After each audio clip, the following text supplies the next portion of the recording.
Well, we're just buttoning up a few things before winter. This car, that car, and the 88.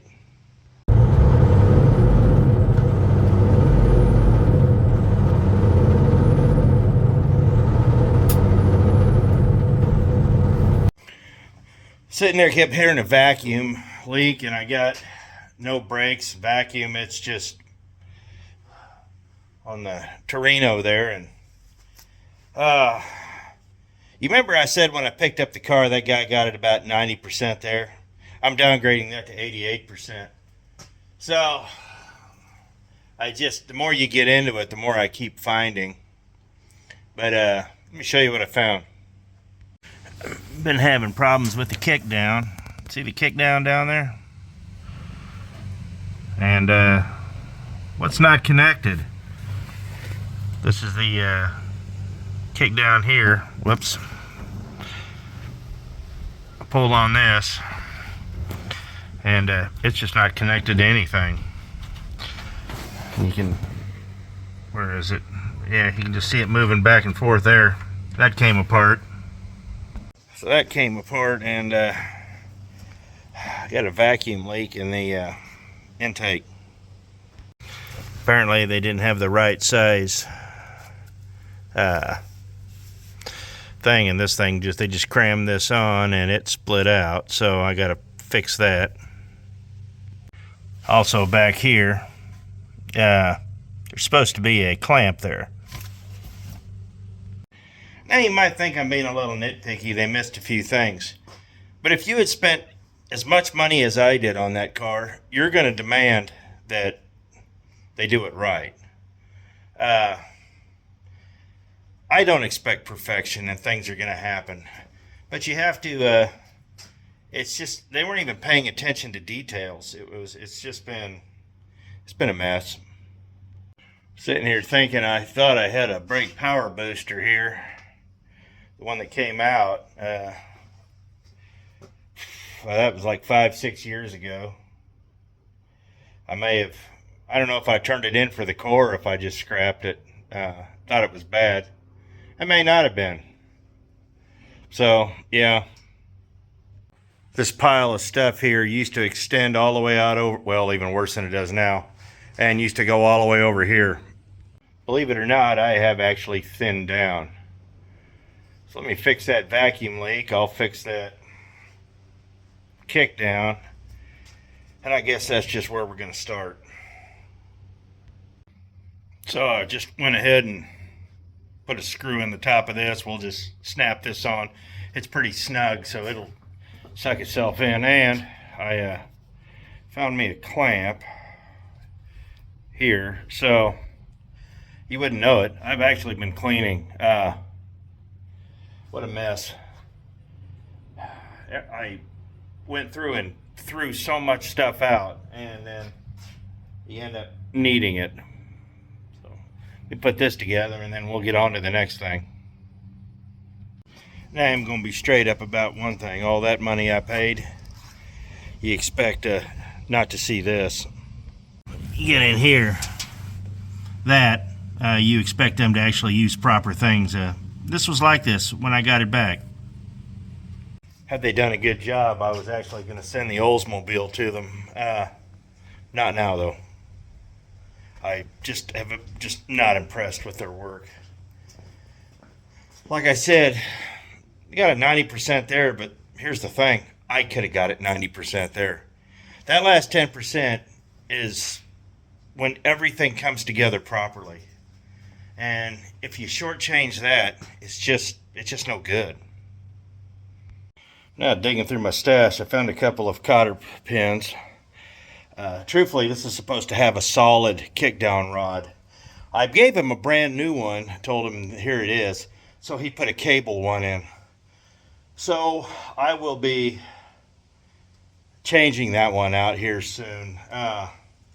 Not today. I got a brand new one in the trunk. But let's go snap this on. Oh.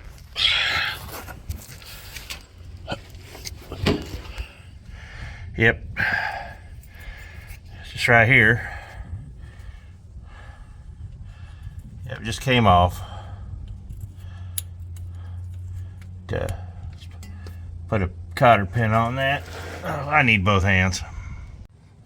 Okay, it's on there for now, but I'll tell you right now, this isn't gonna hold. It'll pop off really quick. Actually, what it requires is one of those little capture nuts that goes around and snaps on.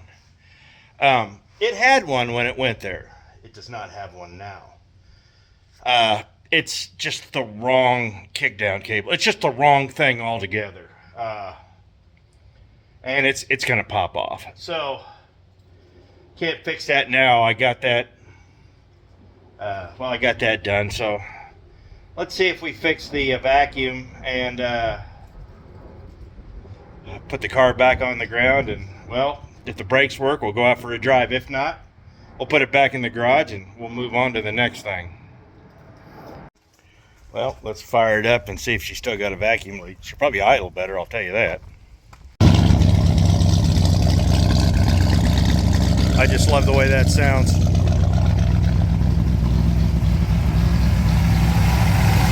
Well, I don't hear the hissing anymore. So, let's get in and see.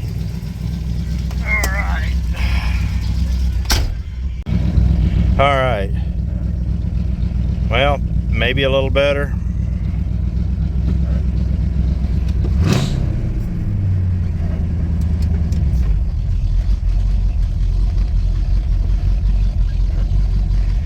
Oh, that's a lot better.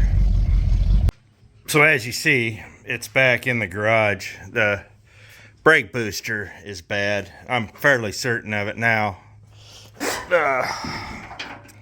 It's just, let me turn the light on here. There we are. This is new and this is new. I cannot find a new one of these anywhere. Nobody has one. I don't know if I have to get it rebuilt or what, but it just ain't good. I'm actually seriously considering retrofitting an actual Wildwood setup on here. You know, I want to stick with OEM stuff, but when it's unattainable, nobody's making them anymore. They're all discontinued. I cannot find one. And I could send it out, I could get it rebuilt, and to what end? I go out, get it rebuilt, and they tell me, oh, it's no good, or this or that or the other thing. I just really don't even want to mess with it. So I'm going to talk to some people and see what it's going to take to maybe, like I said, retrofit a Wildwood setup in here, upgrade all the brakes. I mean, I love the car stock, but at the same time, when they don't make the stuff anymore, yeah, great, you got an original car you can't drive. I want to drive it. So we're done with that. Clean up a few things and we'll get the Oldsmobile going. Oh, one more thing before I switch to the Olds. Forgot to show you this. Oh, where'd it go? That's not good. I thought I had the kickdown cable in here. Well, it's in here somewhere. Still got the original jack and spare and everything's flat. Well, that's not the original spare, but everything's still flat. Found it. Basically, it's just a kind of a Z-bar that goes from the bottom side of the carburetor to that little bracket there. I don't know if this is the one that got damaged. It's kind of looking like it, but I got another one that's undamaged. It's over here somewhere. Hey! I found my axe. Alright. Now the Oldsmobile. It's November right now. It comes in like a lamb. Goes out like a rabid dog. So, I gotta... It's cold, it's hot, it's cold, it's hot. My sister lives up in Canada. She was telling me about July up there one year. She said they were all up in Lloydminster. Which is about, what, 250, 300 miles north of the Montana border.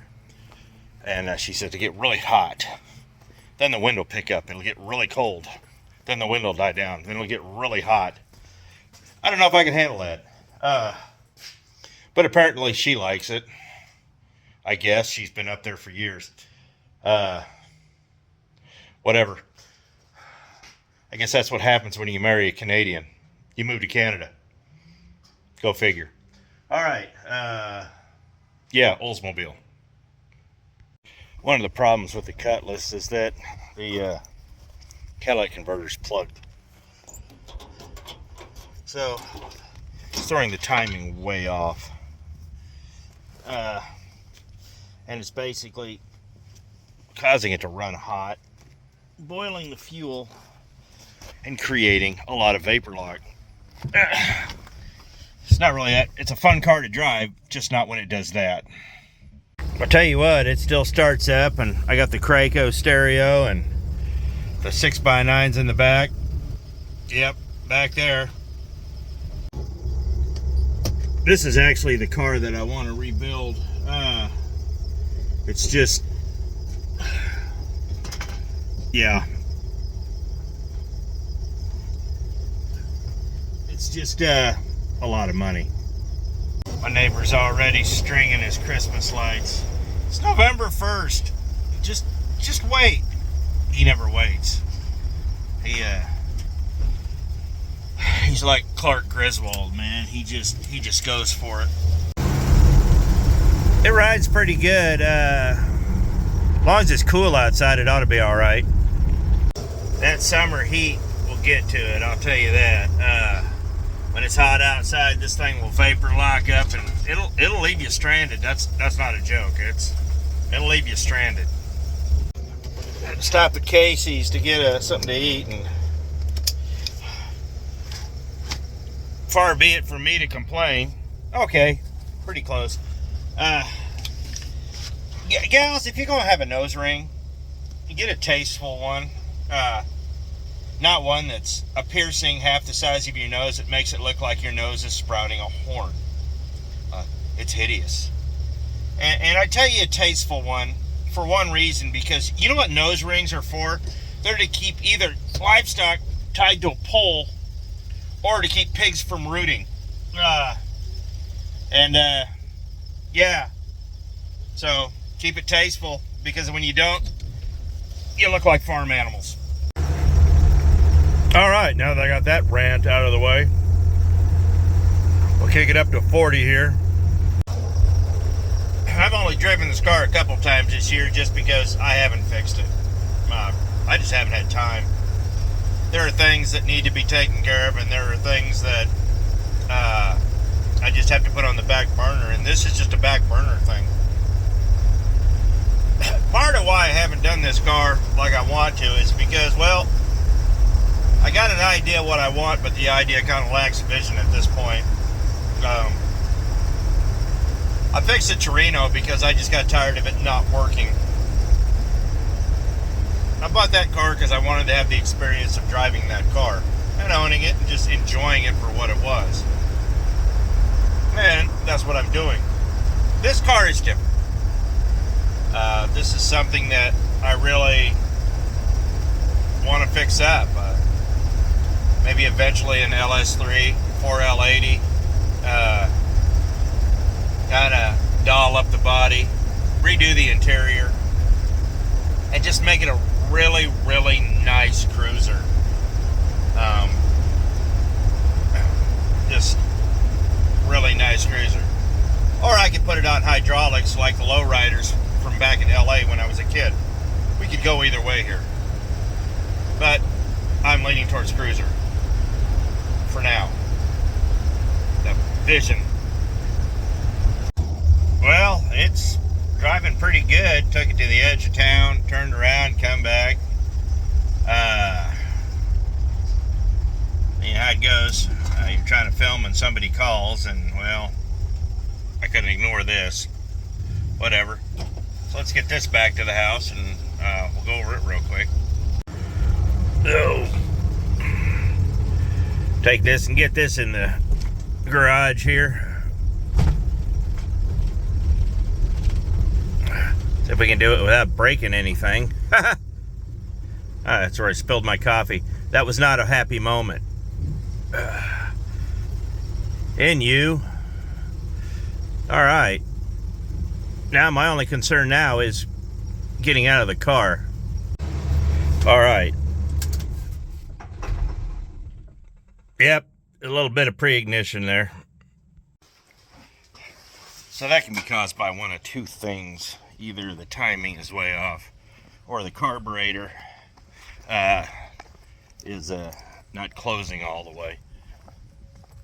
It could be one or both, really.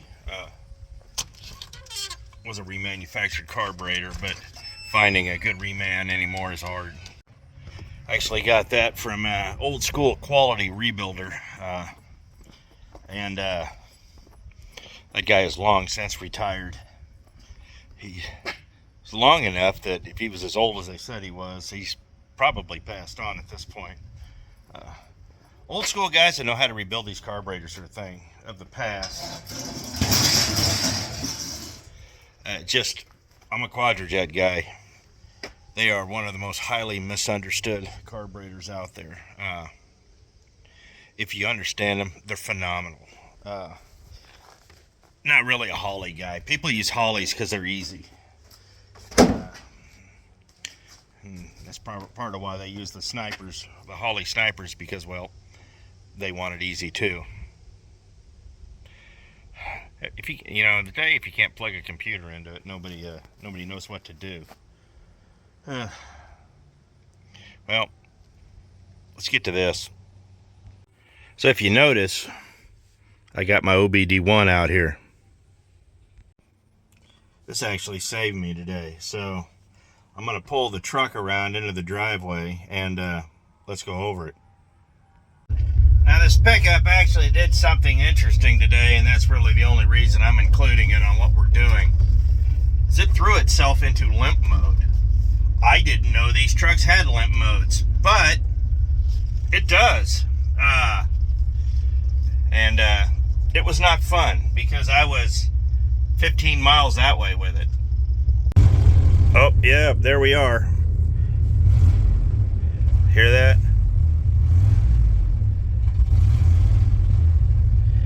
Yep. Now I get to show you what that is. So this right here is a Bosch Enhanced OBD1 and 2 scanner. It's an old one.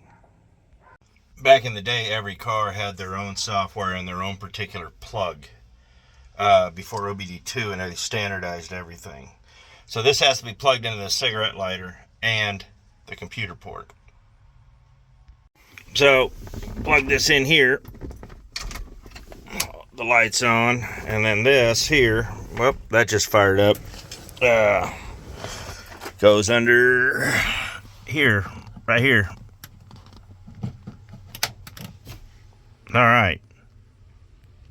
So we get here, it says vehicle diagnostics. Let's hit enter.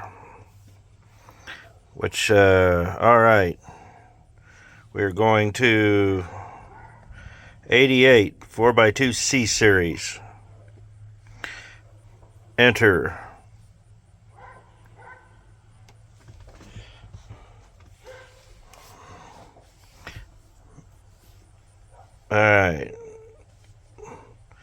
All right, turn the key off for 10 seconds, then turn the key on, press enter to continue. So the key's been off. We'll turn this on, and then enter. All right. It says ECM no codes. Well, that's not good. There was a code here earlier that was for the throttle position sensor, but actually what I'm fearful is that the fuel pump went bad. You know, the one I just replaced. I really think we've lost all fuel pressure. So it's not giving me any codes, but let's see if I can make one. So we're looking at the data stream here.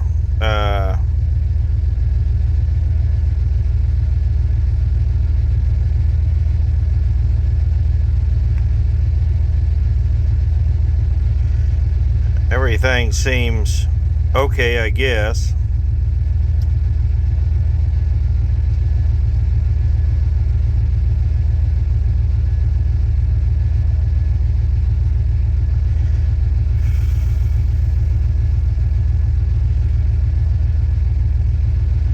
So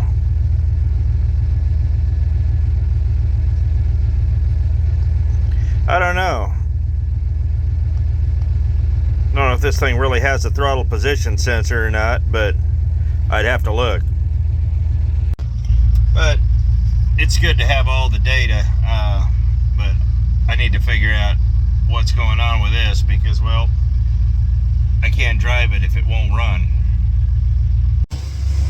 It's working now. Oof. I'm gonna get some throttle body and carburetor cleaner, and we'll see what happens. Now from under the hood I can make it really go. There is a reason that people change these out to carburetors, ATI, and take all the computers off them. So if I keep this truck, I will probably do that. But I sit there and rev it up, it revs up really good. But then once I get inside, she don't seem to want to go. So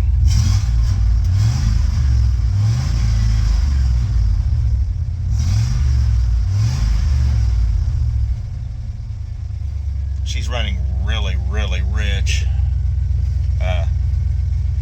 Ooh, yeah.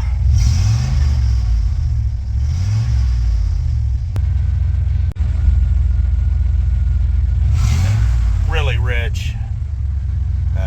Yeah, that's a problem. Says it's lean. And it starts cutting out. So that tells me that it's running too rich and the computer's automatically cutting it back because we're trying to lean it out. Which means we got a sensor going out. It's probably the O2 one, the one I had the code on earlier. That'll do it. I cleared it out, but that doesn't mean it hasn't come back. So let's see what happens. All right, let's hit enter. Let's see, enter. No codes found. Well, it's got two different ways to erase them here. You got to remove the ECM fuse or just disconnect the battery. Basically what you're doing is removing power from the ECM. So what I'm guessing is that it is basically cutting fuel because it's reading it being too rich. So that's where I'd start, and with all the smoke I can guarantee it's running too rich. So it's having an existential crisis right now. I think we should probably turn this off before I gas all of us. Like I said, there's a very real reason why people change all of these trucks out to carburetors, and that's why. So we got everything moved down, but we still got some lights on here. So let's get the OBD2 sensor and show you what those are. So we got the OBD2 sensor. I got my coat on. It got cold again. So on these cars, it's right under here, and you don't need to have a separate power source like the other one. So I plugged it in without turning it on, so let's turn it on. And let's go to menu. System status, global OBD2, Enter. Oh, let's scan. Let's see what we got. Come on, you. All right, we have 22 codes. Exhaust gas recirculator flow. That's the EGR. Insufficient. EGR. EGR.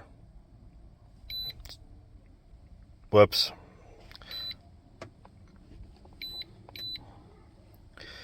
Let's see. O2 sensor. Evap. It says fuel cap loose off. It's the pressure. It's the valve in there is stuck. I got to take the charcoal canister apart. So evap, EGR, O2, coolant thermostat, O2, evap. Yeah, they're just all O2 codes. So I don't know what this coolant one is. It doesn't seem to be affecting anything. Yep. So let's see. Let's hit the erase button.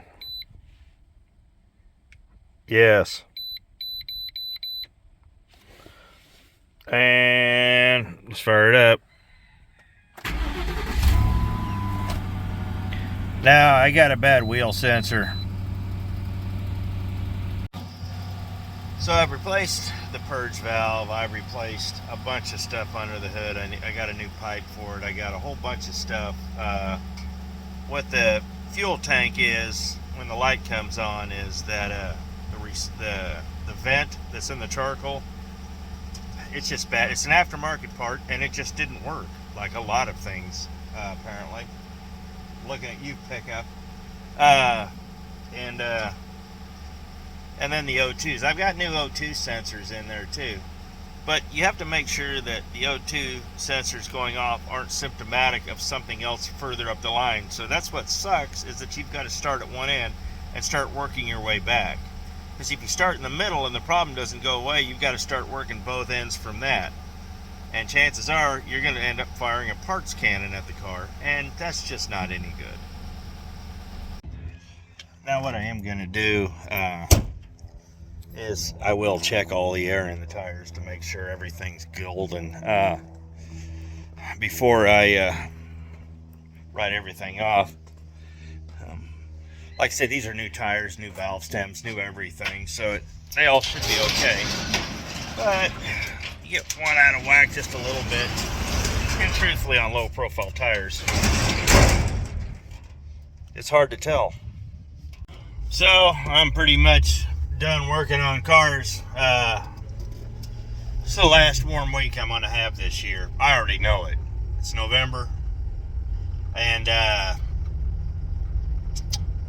you know, I'm only gonna be home for Thanksgiving and probably Christmas. I usually take off from Christmas to New Year's. There just never is any reason to work, and I can't get anybody to send me to Florida anymore. When I used to go down south for Christmas and New Year's, I would work it. But I think I'm done tinkering for a while. Just getting the things ready, and the pickup truck is not happy. It is not happy at all. Had to hide, man. There was a cop. But the pickup truck is not happy at all. So there's definitely something very wrong there.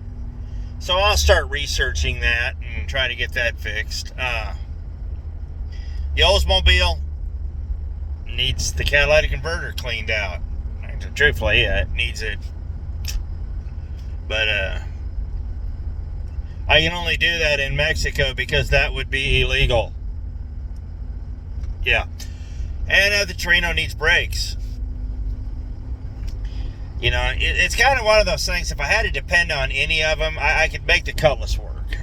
The Cutlass would be the easiest to fix. The pickup truck, I had to drive it 15 miles at 35 miles an hour back home today because it was not happy. But that's the things you do. But we're getting these things ready for winter. We fix what we can fix. And winter is the time when we start diagnosing and making plans. And truthfully, if I get a good warm day this winter, I'll fix some stuff.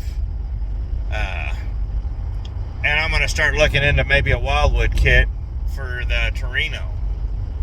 As for the white car, well, the white car is what I drive all the time, and this it's got a few problems too.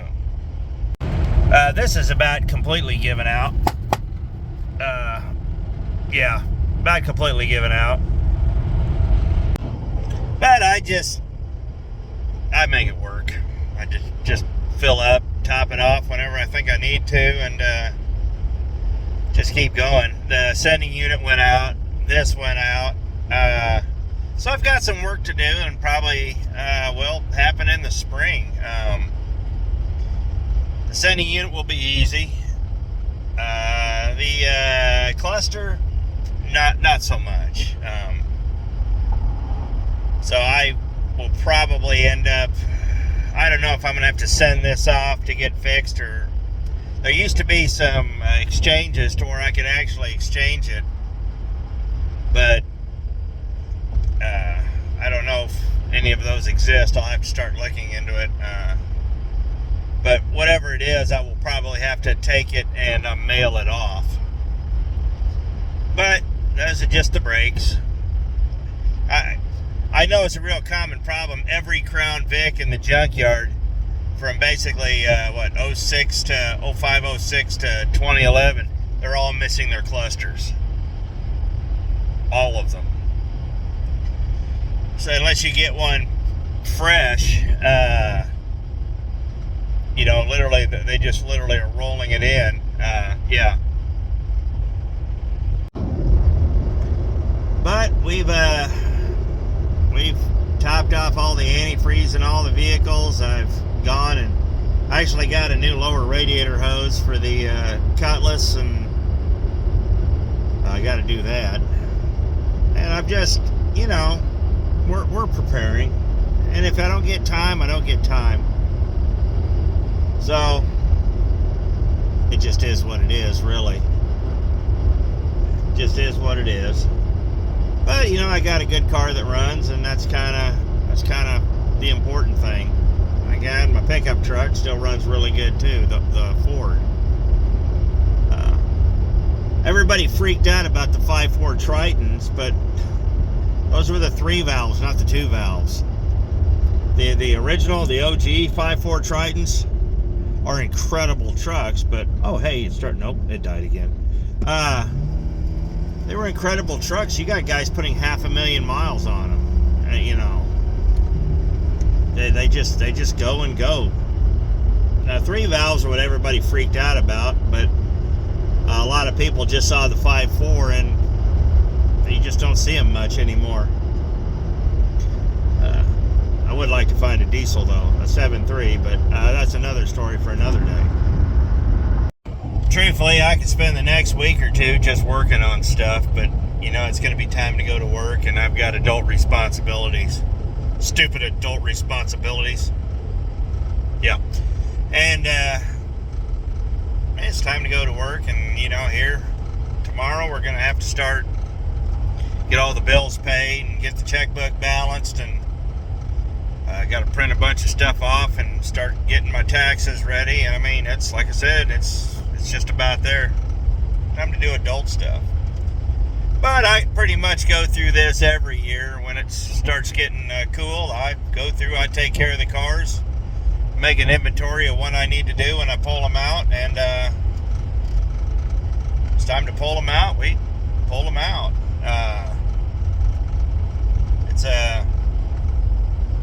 It's all part of old cars. Just make sure you got plenty of good fluid in them, and antifreeze and all that, so you don't pop a freeze plug or something. And truthfully, even if you don't drive them, even if it's 25, 30 degrees out, you probably ought to fire them up and let them warm up. it just keeps the batteries up, keeps things lubricated, and you know, it won't hurt them. So don't do like me, like just fire up the thing once every 6 months. It hasn't done that car any good. So anyhow, I'm just rambling now. Guys, have fun. Enjoy your projects. I appreciate it. We'll see you next video.